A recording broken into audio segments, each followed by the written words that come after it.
anything wrong. I want to say it's not us, that it's the technology. But yeah, it's definitely the technology. We tried it like an hour ago and it worked totally fine. It was fine, wasn't it? It was absolutely fine. Yes, thank you for sticking around. I know. I'm sorry, everyone. I mean, hopefully we'll get people coming back. I mean, a couple of people did message me and say that they were struggling, that there was a problem as well. So I actually genuinely think that there was an issue going wrong on Instagram. I don't think we were being dim. No. Yeah. We're back. We're back. I'm back. So. Yes, it's good to see the technology is working at least. Yeah. Oh dear. Well, we're here. People are joining now. Sandra's just wished you a happy birthday, Yiying. And I can see that you've got your birthday lipstick on today. I gotta do what I gotta do, right? You're looking very glamorous. I just want to be colorful. I don't worry about glamorous, but I just want to be colorful, that's all. I know. Well, I put a little bit of colour as well. A flash of colour. But yes, it is your birthday today, so thank you for joining us on your birthday. So yes, apologies for the delayed start, everyone. Because we're starting at 6:38, I think we can go on a little bit longer. So we would have finished at about 7:30. So if we aim to finish now at about 7:35.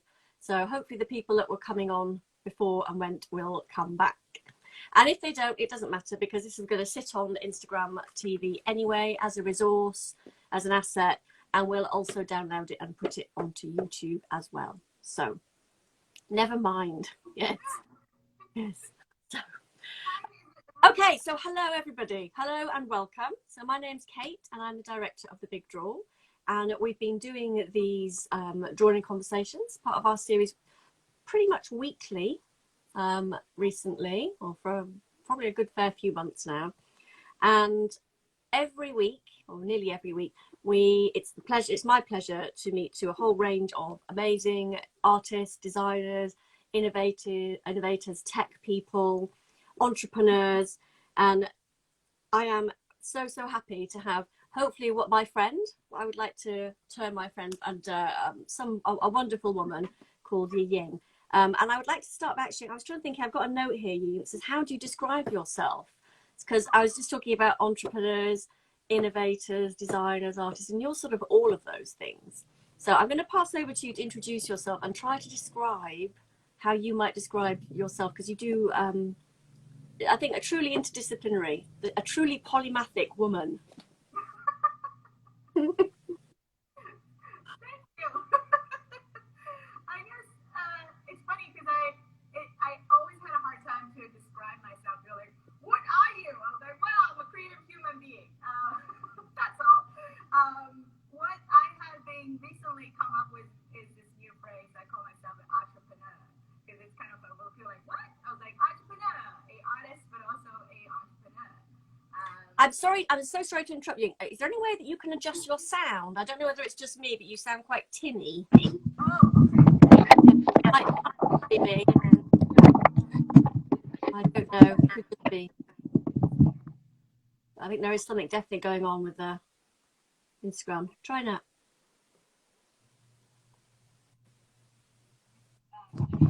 Oh.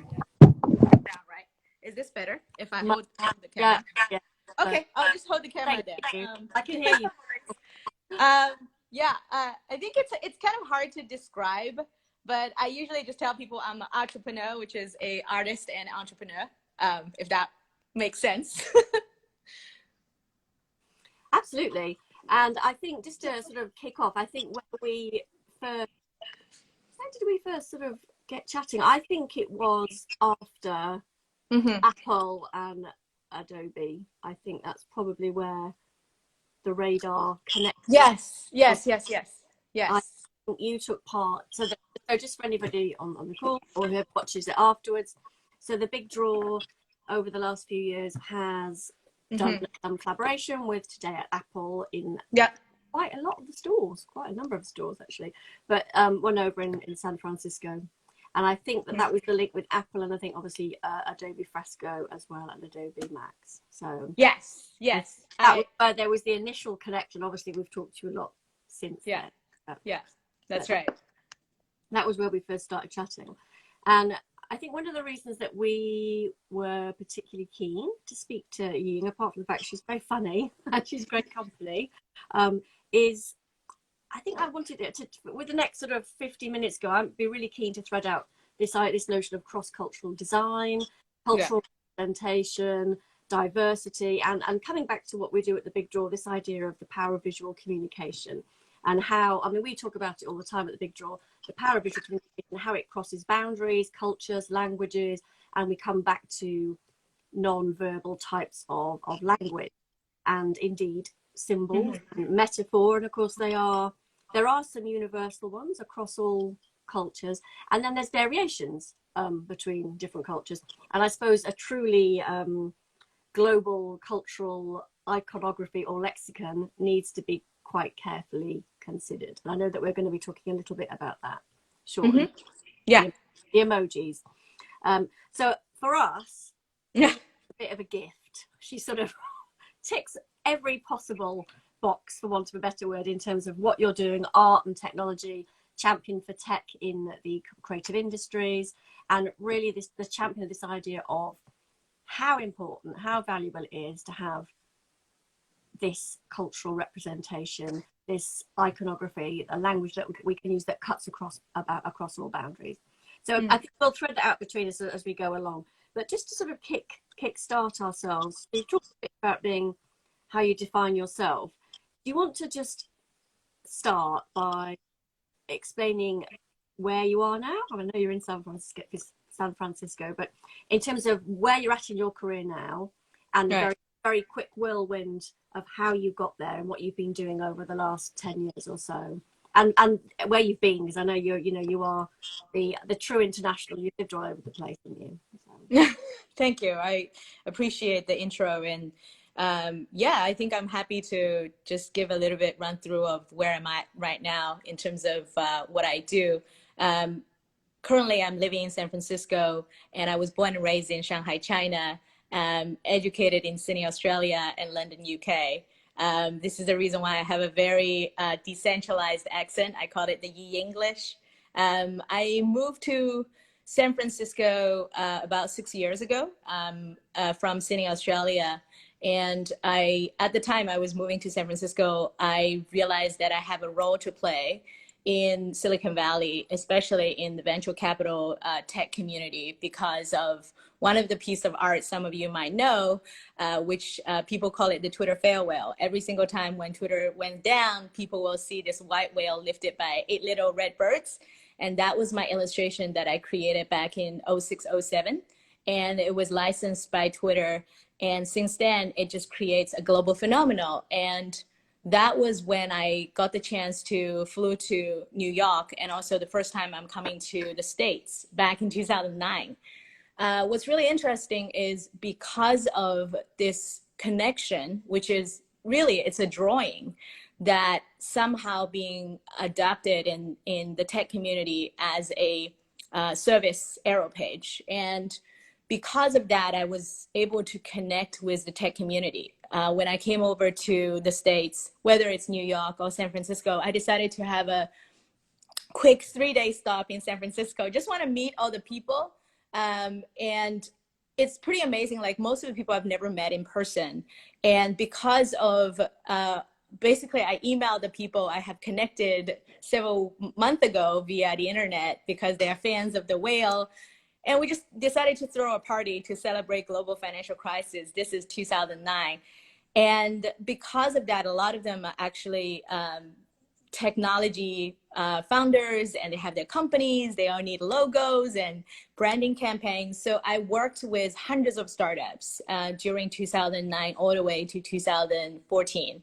And so in 2014, and I was traveling to the States from Australia a lot to kind of work with them on campaigns, work with them on branding, etc. And so it really kind of made me realize that the best way to work with people is to build human connection. sure, we can work virtually, but meeting in person is something that is irreplaceable than the virtual presence. And that's my whole sort of notion of what art can do. I think in a lot of ways, art really transcend linguistic and geographic barriers, and it connect people on an emotional, just an emotional plane that is indescribable, and it's incredible in so many ways. I'm just like making sure that I have the phone stable. So because of art that I create, and it also has a commercial value. So at the time I was working with a lot of VC firm, but my mission has been bridging the gap between art and tech. And that was the initial reason why I moved to San Francisco 6 years ago. And I joined a VC firm called 500 Startups. And I was lucky enough to work with hundreds of startups again. And I was also teaching at NYU Shanghai program of creativity and innovation. And in the meantime, I was also collaborating with so many fantastic larger corporations, from Disney to Microsoft. And gradually, when I was living in San Francisco, still traveling around the world, and also doing emoji projects. Actually, emoji project was definitely a side project I did in 2015 when I moved over to San Francisco. And I met so many friends here who were initially inviting me to just do like food gathering. But that was the time that I realized that actually what I'm doing is not only using art to help corporations to bring more customers and bring more revenues. That's one of the functions. But the second function is really art as a vehicle to bring people together, to create culture, like not only to promote culture, but also to create new culture. I did a lot of work when I was working at 500, which is using art as a vehicle to build events. And I think that was also one of the major sort of breakthrough in my career, which I found out that what I do is actually a lot more, was when IDEO Shanghai asked me to move to Shanghai in 2017, and joined IDEO Shanghai as a creative collaborator. That was the first time they had an international creative collaborator, where I was at IDEO Shanghai. That was my hometown, and working with international designers from New York, from Mexico City, from Munich. And I bought in a experience to the people who are employees there. So what I was doing is I was basically co-working with them, but I was working on my own personal art project. And the only difference is that they said, we don't want you to work on our client project. We want you to work on your own project. The reason why we want you to be here is we wanted to have an experience of having someone who's a design educator and expert, but your experience of being here in the room is gonna bring us a lot of unexpected creative inspiration. And I was very kind of unsure like what exactly it's gonna look like, but that's basically the co-create program, which later on being even more pronounced when I started working with Apple and Adobe. So that's how I connect with Big Draw, which is you, Kate. So me. I mean, there is a team. Yeah. It's incredible. Yes, and I love the Big Draw team. And it was incredible because when I was finishing my experience at IDEO Shanghai, we basically did a lot of our art projects together. We also do a lot of outing, go for dumplings, do like weekend trips. Dumplings in a minute, aren't we? Do weekend trips. And what's really amazing, it's an integration of work and life in a way that is, I get the chance to really kind of know people on a personal level. I don't see them as just my colleagues. I actually see them as my like real life friends. We really get bonded because we were creating art together. We also were doing creative workshop together. And so, and they even had chefs who are like grandmas, who are local grandmas, coming and make like homemade dumplings for the employees on like daily basis. And so when I was back to San Francisco Bay Area, I thought we need something like this for all the tech communities. Like, how come even IDEO here in San Francisco Bay Area, they don't necessarily have the luxury to have this experience for their employees. So when I came here back to the Bay Area, I just thought what IDEO China did was incredible, which is really a very nice blend of education and employment empowerment through art. And so when I came back to the Bay Area, when Apple reached out, I think Apple just started that Today at Apple program. So they were looking for speakers, and I started to do a lot of speaking thing since I joined 500. So I was doing a lot of speaking opportunities, talking about cross-cultural design and talking about innovation from different parts of the world. And I really enjoyed it. But what I realized is when people finish listening to the talk, they usually come up, they say, oh, we're so inspired. And I thought, okay, what's the best way to capture that inspiration that they have had from listening to the talk is to have a creative workshop right after the talk. And this is when Apple Today Apple event was available. The programmer, also the manager, at the time it was Carrie, and later on Alana, they both were so supportive. They said, Yiying, we love what you do. We want you to host like a big draw events during the International Big Draw Festival, which is originated from London. And I was like, yes, I love it. I'm gonna do this. And so I did, I think I did probably 3 or 4 different events since 2018. I think you did. Yeah.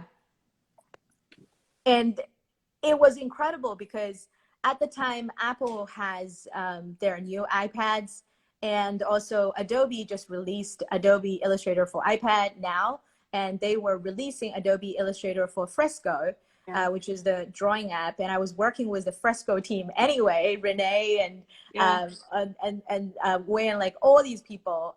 So it was just really fantastic to be able to blend in all the different projects I've been working on into a integrated experience and deliver it to kids and tech employees, and just to see everybody release their creativity. My favorite was some of my friends who are working not only in tech community, like some of the lawyer friends. I have a really great friend, Hai Ching. She's a very great lawyer in the Bay Area, working in one of the high-tech company, but she was able to like draw her very first drawing on iPad. She's very creative. She actually wanted to go to art school. And seeing her work and displaying her work on a big screen at Apple Store, Union Square in San Francisco was just quite incredible. So that was basically pre-COVID. I was doing a lot of events and was doing a lot of in-person events, but also I was still doing a lot of branding projects. But after COVID or during COVID time this year, I started to bring a lot of these events online. I was bringing a lot of co-create events through different virtual platforms like Zoom, WebEx, and even Google Hangout. And so just very recently, I've done several events, which is one of my favorite things to talk about. I was collaborating with Jobbox, a design team, and we were doing a co-create event with Interact, which is a nonprofit that really helped the underrepresented teenagers. So we were able to create art with the teenagers, and just to see how creative they were. Like they were designing like different products for animals. So it will be like designing a umbrella for a snake, or designing a hat for a rabbit, or designing a backpack for a camel. It's just quite incredible to see how creative everybody is. And even getting a chance to host a co-create event with the Stanford Medical School professors and students, and see how creative the medical school professors and students are through drawings. Yeah, and it's just quite amazing to make human connections through this very trying time. And that's also not something that AI could ever replace, which is using art as a vehicle to let people tell their personal story. So this is one of the things, and one of the major project I've been working on at this very stage. I am also working on my children's book, which is called The Very Hungry Red Panda, and still in the process, sort of finalizing it, which was very lucky to get support from Adobe. Adobe has a creative fund, and I encourage any of you who is listening to this, if you're a creative, you should also apply. They're giving grants to artists around the world, especially during COVID. So I was lucky enough to be one of the recipients, and I'm working on a project to advocate biological diversity using illustration. So that's also another topic I think linked to me with Big Draw, because Big Draw also was working on the climate change. That's our thing. It will be for next year as well. But I mean, I had a number of, excuse me, I've got a bit of a no worries. Yeah. Questions for you, Yiying. So, sorry. It's You okay? Our day today, is it? Excuse me, yeah. So just going back to where we opened up. So hopefully, I mean, that's brilliant. Thank you for filling everybody in who's joining us. So, I mean, I think for people on the call, you can see that Yiying is incredible, very dynamic, and has an amazing portfolio of projects and skills, and the breadth is amazing.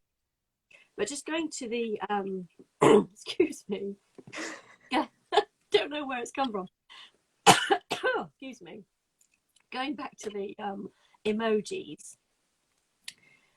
if we could just think about so where I started in terms of visual language, cross-cultural communication.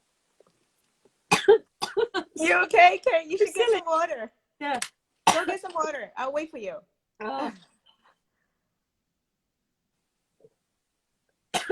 See, I've just been talking too much for the last few days.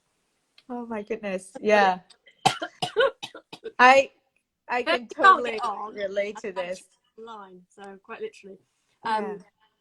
Yeah, so in terms of emojis, I suppose what I'm trying to say is that it wasn't really until I met you and started talking to you that I fully really appreciated the power of the emoji. Now, we all use them every day. We know we use them on our phone, on our iPad, on all the different devices that we use, and we just sort of use them naturally. I mean, I'm quite old. My children are always amazed. They're like, oh, Mummy, you've used an emoji. I was like, yes, I do know how to use them. I'm aware of them. And every now and again, a new one pops up. So I was quite happy when I saw a black cat pop up a couple of months ago. I was quite impressed with that. I can see that my colleague's saying, well, edit my cough out. Never mind.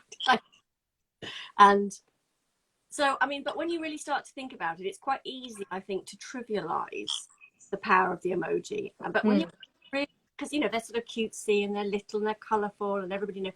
But actually, if you think about it, they have the most incredible global social and economic impact. And the fact that they, you know, there's this body, you know, this Unicode consortium that meets and decides, and how hard it is to get one of these new emojis through that the world is using. When you think about it, it's sort of quite an incredible thing. And what we're talking about, we're coming back to that notion of visual language, representation, and a global lexicon that we all understand and know. So it's really, actually, it's quite a mind-blowing thing. And I wanted to then bring you back in there, because for people who are on the call, who hopefully haven't been frightened by my coffee, Yiying has in the most incredible position of 5, maybe nearly 6, of being able to push through 5 new emojis through the Unicode consortium. And I've been working on her 6th one. And an incredible story about how it came about, because of course it's about drawing, it's about art making, it's about visual literacy, all the things that we do at the Big Draw. But it's absolutely also about identity and diversity and cultural representation. And there's been everybody talking about Black Lives Matter, representation and cultural identity recently, and so they should be. You know, it's a very positive shift, and I hope it does continue to have a genuine impact. But you have to also look at some of the more basic building blocks of that community and that lexicon. And if your emojis that we're all using globally are not representative of the wider community, then there's something wrong there. And And that's where I wanted to bring you back in. Sure, Right, yeah. off again. I'll be happy to. Thank you for the introduction. I mean, it's kind of a really kind of a serendipitous opportunity that I started to design emojis, and it's not something I ever anticipated in the first place. I initially was just really wanted to self-express, and when I created the very first dumpling emoji, it was because of my friend Jenny Lee was inviting me for a pot sticker party with a lot of different peoples in San Francisco. And so I wanted to self-express, and I realized there was no dumpling emoji on the iPhone keyboard. And so that was the time I said to myself, well, I'm a designer. I could potentially do something about it. So I went back to my computer and I designed the very first dumpling emoji, which is a heart-shaped animated dumpling. And I called it the bling bling dumpling because it kind of blings. And I sent it back to Jennifer. And the next thing you know is Jenny is also very into publishing. She used to write for New York Times as a journalist. So she cares a lot about language and also publishing. So she basically combined forces with me, and we did some research, and we realized that Unicode Consortium was the organization that's based in California, and they are the nonprofit that actually controls the language we speak on all the phones, not just iPhone, but like Android and etc. Yeah. So it was kind of quite of a journey that there was like different revisions, and there was also feedbacks from users. And I also did the chopstick, the fortune cookie, the takeout box, and the peacock as well. The peacock emoji. I never actually get the chance to tell that story. It was designed during the Emoji Con, which is a year later. We actually had an emoji conference called Emoji Con in San Francisco. And I was collaborating with another friend of mine, also completely by coincidence, because everywhere we go, we just saw peacocks. And I was like, where is the peacock emoji? And she said, there was no peacock emoji. I'm going to write the proposal and you can focus on the art. And eventually we submitted during the Emoji Con, because at the time the Unicode people were there. And we also presented with all the attendees of the conference. And the Boba emoji was also quite interesting, because the Boba emoji was designed around the same time when I was proposing the dumpling, chopstick, fortune cookie, takeout box with Jenny and other friends. But it was being rejected in late 2015, early 2016, because there wasn't enough evidence, or in another word, there wasn't enough statistics to show the importance of that beverage. In particular, there wasn't enough historical or financial data to back up the proposal. Yeah. And that was the time when I had, 3 years later, there was wonderful 3 boba tea enthusiasts, and they are also all data scientists, Sujay, Ranjita, and Timothy. They basically met, I think they all met around the same time as the second Emoji Con, and they reached out to me via email in 2018. And again, we combined forces. They did a lot of research on the data. They were even able to use Google Analytics to back up like how significant boba tea economic-wise is going to be. Like, they were valued of $2 billion in 2016, and the estimate rise is $3 billion by 2023. So that was the time, I think, really combining art and technology. That's how the Boba emoji now is available on your phone. Like, from last month, it was like tons of work. But yeah. So I'm super happy. Anybody who doesn't know what boba tea is, could you just? Sure. Yes. And it's funny because you're from UK, and in UK, all the Commonwealth country. I lived in UK. I lived in Australia, Sydney. And in all the Commonwealth countries, I think even including Canada, we call them bubble tea, or pearl milk tea. That was actually the real translation of the original name of boba or bubble tea in Chinese is called 珍珠奶茶, which literally the translation is pearl milk tea. And it's milk and black tea with tapioca ball.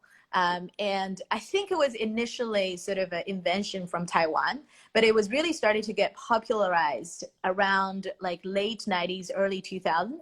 And I think it really become a global phenomenon in the last 5 years, really. I think that was something you kind of started to see a lot of young people, especially teenagers, they like to hang out in those boba tea or bubble tea shops. It's almost like a new phenomenal to see, like it's almost like a new Starbucks hangout place, especially for the youth group. So yeah, I'm really glad that I contributed to the culture for a little bit. Yeah. Yeah, so it's a huge thing. It's almost like saying, and when we talk about you talk about the flatbread and the dumplings and everything, if you could imagine that from a Western perspective, that there was no emoji for bread or coffee, it's sort of like a staple, isn't it? Like a really, so in terms of that cultural representation and identity, it's absolutely crucial. It undercuts everything. It's just like you almost sort of ask, well, why wasn't it there before? But because that somebody like you hadn't done it. Well, thank you. I think I'm very humbled to be in this position. And I think like it's also interesting how the boba tea became an international drink for not only for Asian community but for kids around the world. I was literally just talking to the producer from BBC a couple of days ago, and she was fascinated. She said, I was just driving by the bubble tea shop in central London, and I saw kids there, not just Asian kids. It was really like a lot of kids from different parts of the world. And why is that? And I just thought it for the first time. I was like, wait a minute. Bubble tea is milk tea with tapioca. Milk tea is it was hugely popularized in England because of the Queen, right? Like it's because of the tea with the milk, that culture was somehow being popularized in UK. And that's pretty amazing. And we basically were having a huge discussion on how this whole thing came about. Even like the Queen drink tea and plus milk, because traditionally Chinese people don't drink tea, the green tea with milk. It was around the time when the Silk Road, when UK or Britain getting the tea from China, and it was just changing the dynasty. And so the Qing dynasty, which is the new dynasty, came about. They were coming from sort of the area close to the Mongolia, right? So they drink everything. They drink milk with a lot of different things. So they put milk in a tea. And that was the time when probably the Queen were sending the ambassador to China. He's like, check it out how they drink tea. And then the ambassador just saw, yeah, he's like, oh, they put milk in the tea. Yeah. That's how we gotta be drinking it. And let's just do it in a proper way. They're doing, the royals are doing it in China. And so it's incredible. If you think about it, it's just so incredible. And I was like, and I didn't know about this. It was actually from my friend who's a Caucasian guy who loves like Asian culture, who told me this, and I was like, holy cow, I had no idea. But yeah, so just back to your like our conversation on, you know, it is already truly global. I mean, even someone like me, I was born and raised in China. I had no idea of a lot of things from people who are non-Chinese people who lived in China or who was interested in the culture in Asia, who actually educate me about a lot of things. So yeah, and I love it. I love learning new things about the things that I thought that I was familiar of. And I was like, wait a minute, actually, I don't. And yeah, and I love this. And I think design is a great way of start a conversation like this. For sure. I've actually got I've got one for your list. You know, if you feel like you'd like to be championing a new emoji at any point. I was talking to my middle sister earlier. Yeah. And I said, if you could give me something to give to Yiying, who is, you know, emoji maker extraordinaire, what would you give me? Absolutely adamant. She said, we need to have a redhead emoji. Yes. She said, because she has auburn reddish hair. And Yes. she said, we've got everything else. Well, we Yes. have everything else actually, but we have increasing. It's starting to shift. It used to just be a yellow person and it was just a white person. So we're getting there. There is more diversity than there used to be.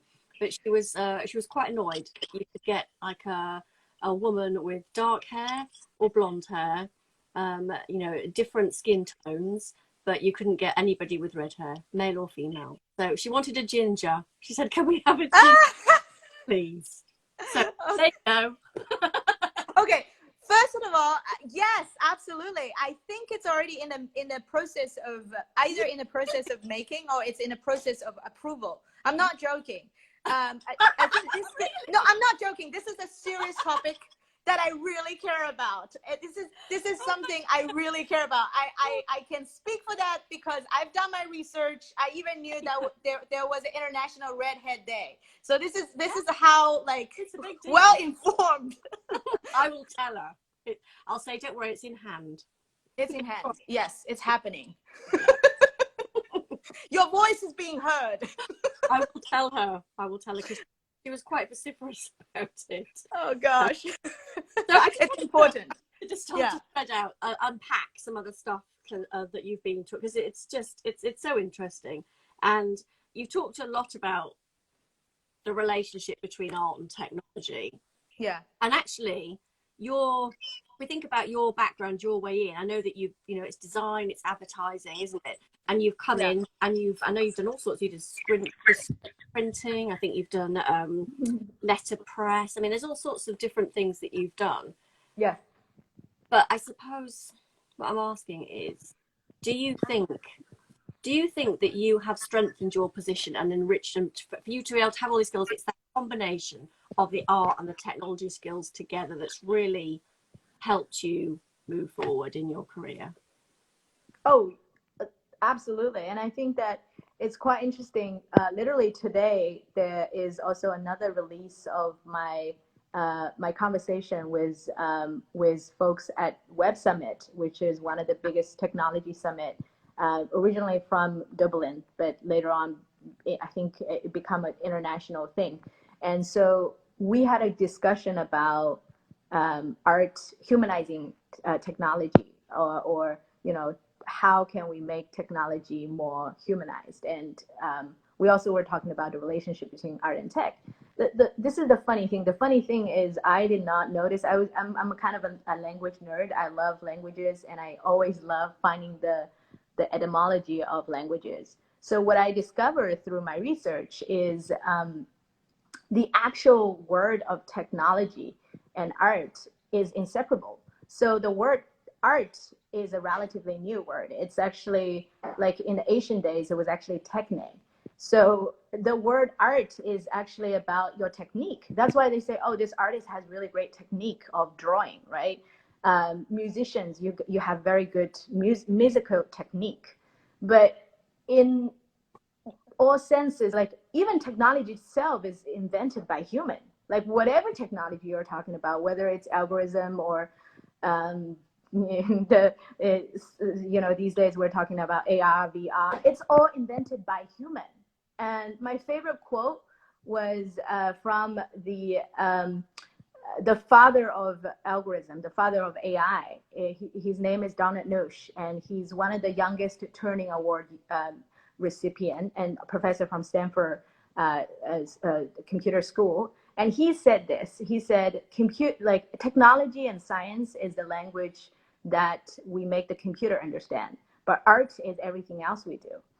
And art is a human experience. Like the reason why we need art is, as a human, the very distinguishing, very thing that distinguished us from machinery is that we have feelings.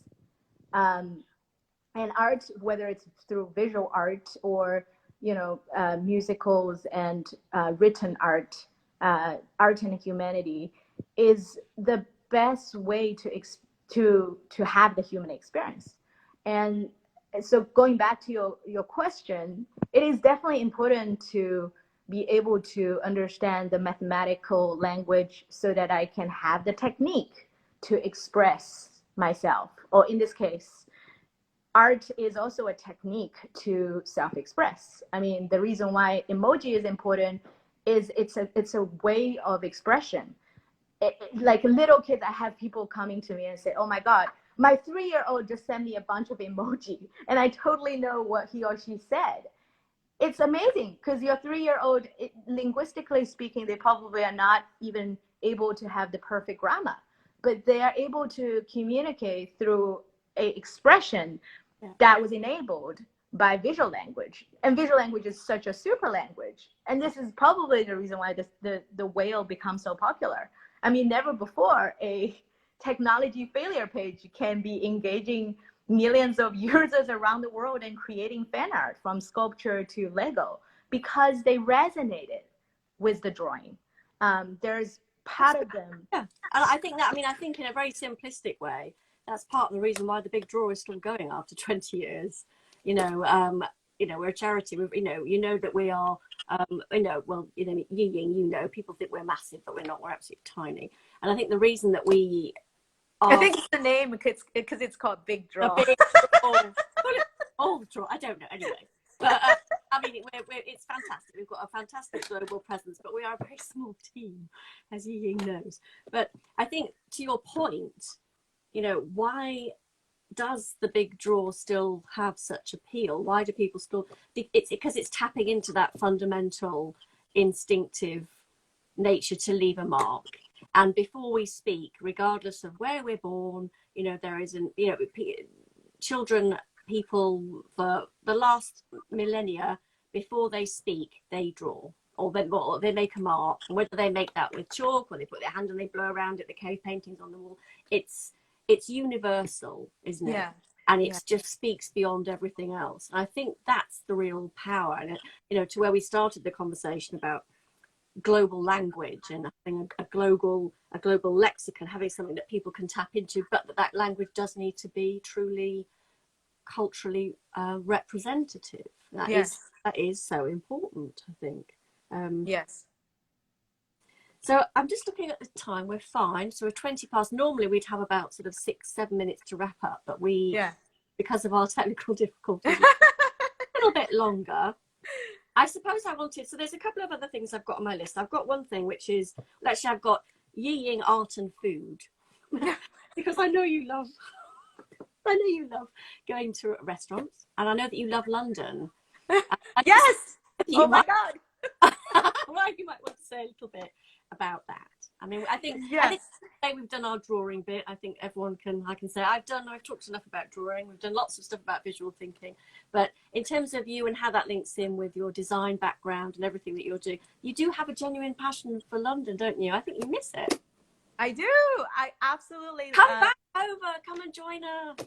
Yes, I will. I definitely will. And I have so much gratitude to the city and also the people because I studied in London at Central St. Martin's in 2006. That really shows my age now. And I loved it. Oh, yeah. I mean, it's so great to let people know like my actual age because I feel like I am truly growing up from all these years. But I really feel that one of the very magical thing about my life is I get the chance to really explore some of the places in a physical sort of space and getting the chance to be an international study in London, experiencing the architecture, experiencing the weather. The weather was amazing at the time when I was here. It was around autumn and winter. And actually seldom rained during the time I was there. I always joke that I bought the sunshine. Never mind. But what I love about it is the people and also the food, the diversity of the city. I remember I got off the Heathrow Airport. I was on a black cab and from the west side to the east side. I was living in Brick Lane at the time. I feel very trendy to say that. Yeah, my dormitory was in the middle and it was in between the Whitechapel station and Aldgate station. And so every day I have a very hard choice to make whether I want to take the tube or I want to take the double decker. And the art scene in London, I never forget that, was incredible. I remember I would be sitting on a double decker and looking down the street, and I would see, because it was around the winter time, and so there was a lot of artists sort of, or maybe art students, they were doing a lot of random art projects, very whimsical approach. People would knit colorful hedgehogs, and they would put it in the place in different parts of the city. It's almost like a scavenging hunt. And I would be sitting on a double decker and just like try to figure out like, what are they trying to say? But it was all these really amazing artistic expression in the city. Allow me to see a new way of life, because I don't think, even growing up in some of the metropolitan city like Shanghai, and I lived in Sydney and also lived in San Francisco for a while now, the amount of creativity in London, it was incredible. And was able to experiencing museums, a lot of museums that they're free, and they're free to students. And I just really adore the education system here in London to empower young people and empower people to experience art and culture.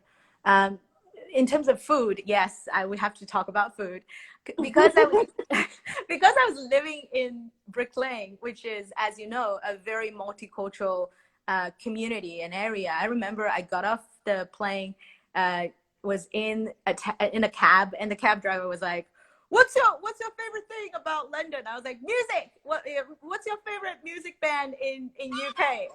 And he was expecting me to say like, you know, Beatles or like David Bowie, who are my favorites. But for some reason, because I was just finishing listening to Eastern Boys and Western Girls, so I was like, Pet Shop Boys.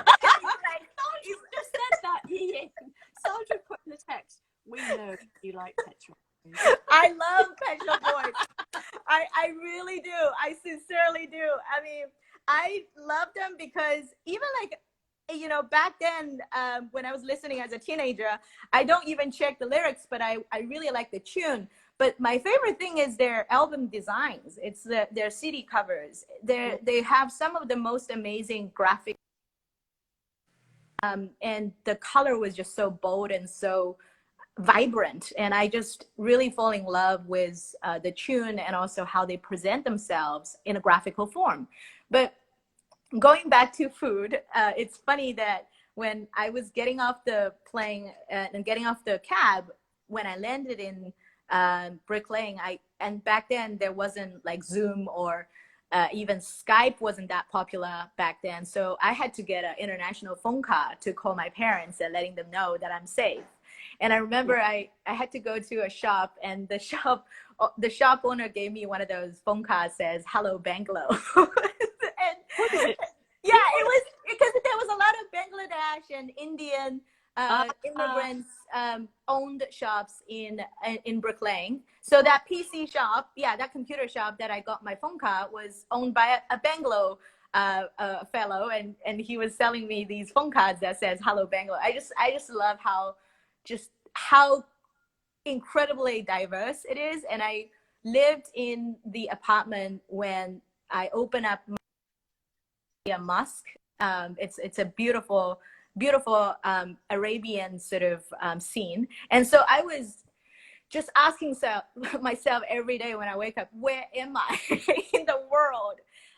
Even though I am in London, but it's such a kind of global, just a global taste of people and the food. And I love the curry, and I love like the Thai food and fish and chips. And even I remember there was a moment. It was a very cold day. I was exploring the London Tower Bridge, and there was a guy who's just making all these caramel, salt and caramel almonds. Yeah, because I don't think I've seen anything like that in other cities or countries, but was in London, and it was in a cold winter day, and then he's just making all these like on the street. And that was a moment, like it was really kind of a very interesting kind of moment of connection, like between food and people. Yeah, and so I think those are my little sort of bits and pieces of memories about London. So I mean, in the last what we've got probably about 8 minutes. Maybe? Yeah. So I suppose there's three things I wanted to say, or questions I wanted to ask. So I wanted to basically say to anybody who's joined us today, watch this space, because the Big Draw team and Yiying, we're plotting, aren't we? We're doing a bit of plotting. We've got some plans. So we've got some ideas. Keep watching. Yes. Keep in touch. But yeah, I also wanted to ask a couple of sort of bigger questions for anybody on the call. So I suppose the first one would be, who inspires you? So, you know, any particular designers, animators, illustrators, digital designers, if you have any sort of particular, is there any icons, people that you really admire? And secondly, what next for you? You know, you've achieved so much already. What is it? And can I just say, also getting a lot of hearts. I don't know if you can see, there's a lot of hearts coming up the screen all the time for you. And what next? Thank you. Yeah, thank you all for all the hearts, and thank you for the question. There's so many.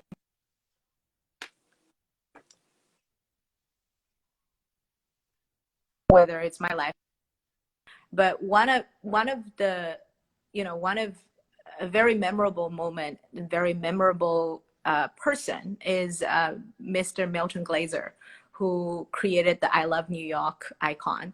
I was fortunate enough to get the chance to meet him in person in 2017. Unfortunately, he passed away mid this year. And I really, I was devastated when I hear the news, but I think his spirit remains.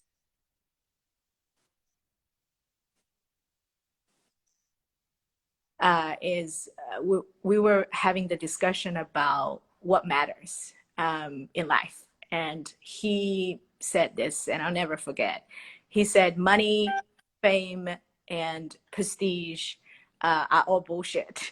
He said, the only thing that matters in life is the people that you lived with, you interact with, that you have a connection with, whether virtually or physically.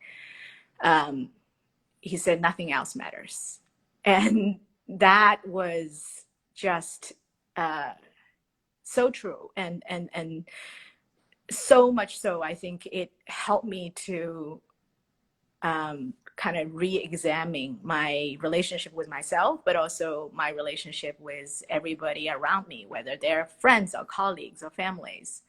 Yeah, I think that his work is his life. He actually has this thing on his doorway, says, art is work. He said art is work. That's in his studio. If you go to his studio building, you will see this very, very small but very discreet message on the red door. It says art is work. I think that is kind of true, because our life is our work. That's why people say, oh, she or he is a piece of work, right?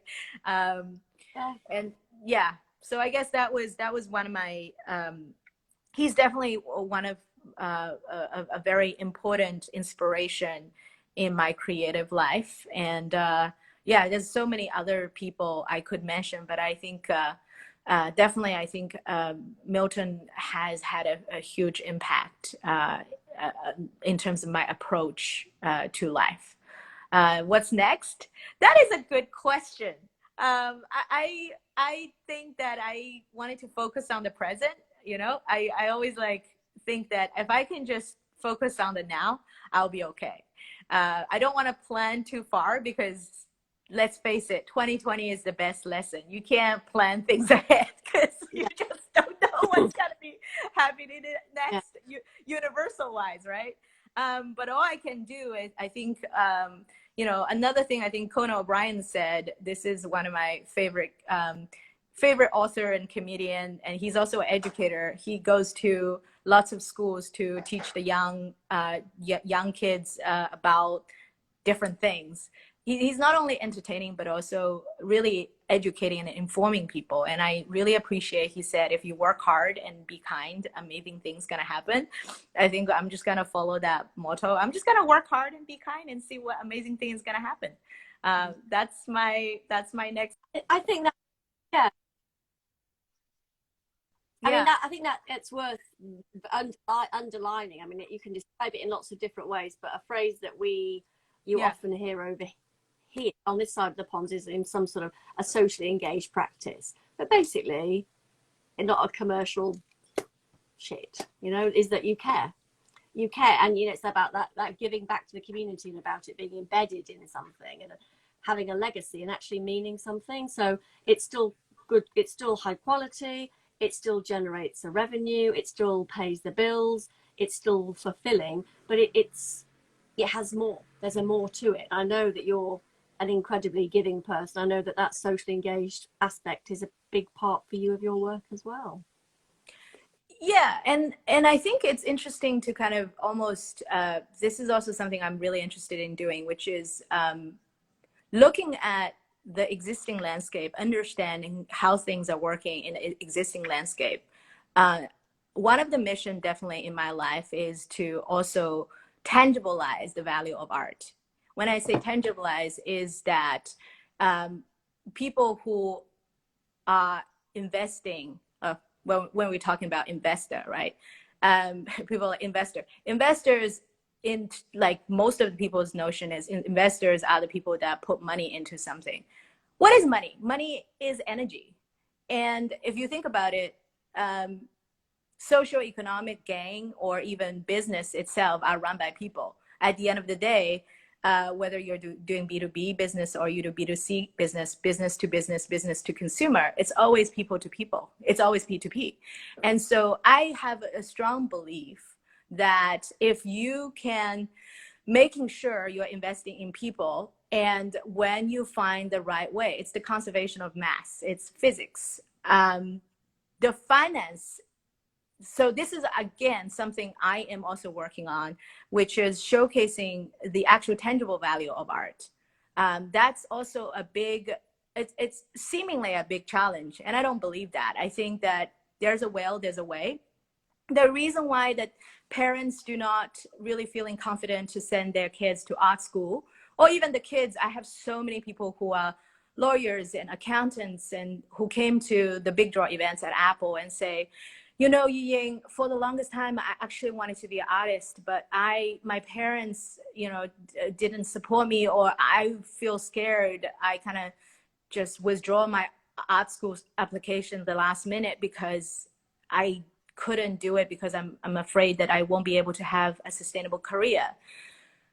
And we hear that on a weekly. I hear that every week, almost every day from somebody. Right? It's heartbreaking. Yeah.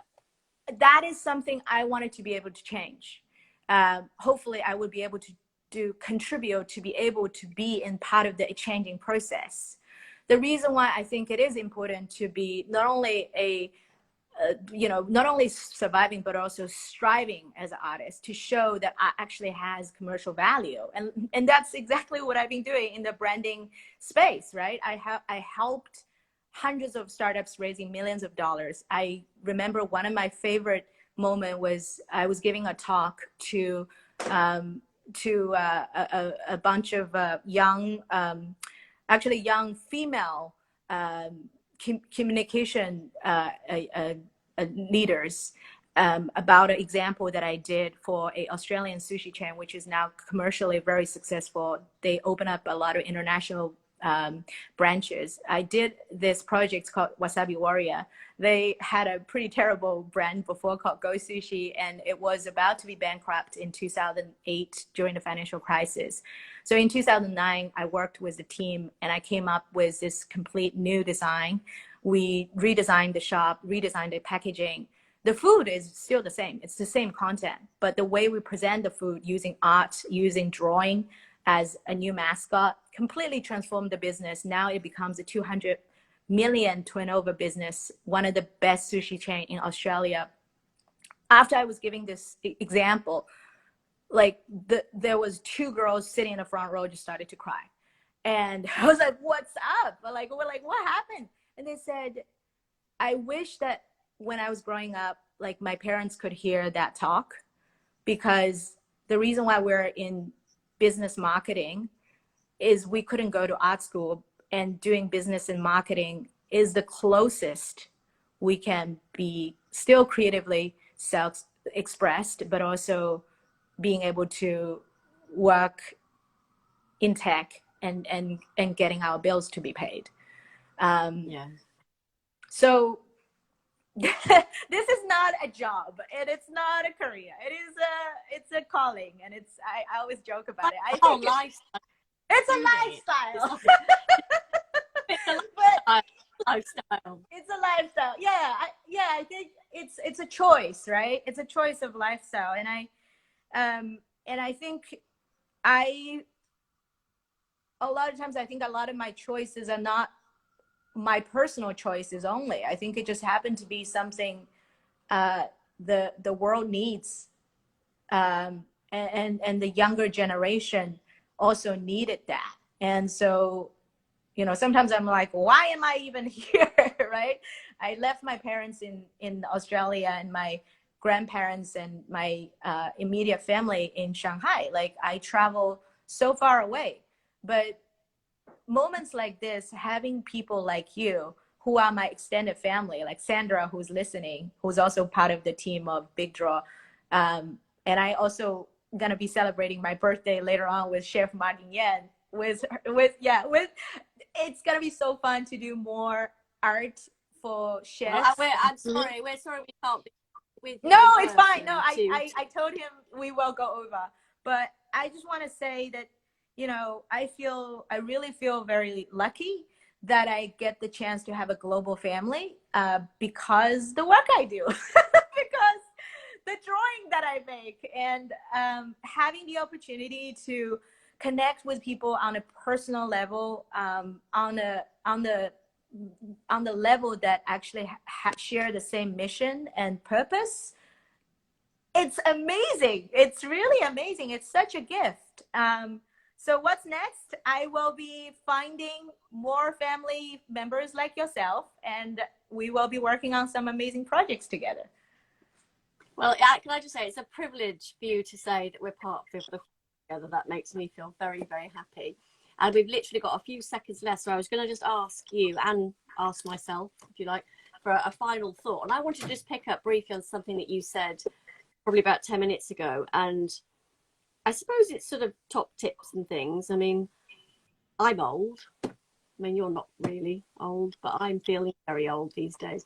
And I think what I would say to people increasingly is just absolutely go with your gut instinct. Absolutely follow your gut instinct on things, and you can't go far wrong. I mean, that would be my my final word. And let's say to everyone, please watch this space, because we are going to be doing some exciting stuff with Yiying over the next year. So, but just to before we sign off, can I just hand back over to you, Yiying, just for your final thought? I appreciate this, and I think one thing I definitely want to have the message across. And Kate, you are young and beautiful, and the language we speak to ourselves and to people around us is so potent. The language we use, whether we speak to ourselves or to others, could be very powerful. And I think I would like to take the moment to invite you to just be kind to yourself, and also to be kind when you have enough love and enough care for yourself, then you will be able to care for others. And I think everybody, like, especially I know, Kate, how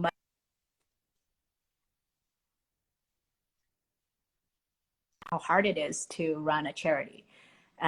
We have to make sure that we are kind to ourselves first. We're giving ourselves enough love so that we can have enough to give others. And so that would be my just my little food of thought today, because it's my birthday. So I just want to say, yay! It's like every moment is a present, and that's why people say the present is the present. So enjoying the present and be kind to yourself. And that's a lovely note to end on. And I'm sure we'll do a follow-up. And if anybody's got any more, you know, queries or questions, just drop the Big Draw team a line and we can put it through to Yiying, or just get in touch with Yiying direct. Yay! I think we're going to have to sign off now so we can save it, as I'll go over the allotted time. So thank you, my lovely, for a fantastic session. Hope everybody's enjoyed it, and we will do more soon, won't we? Watch this space.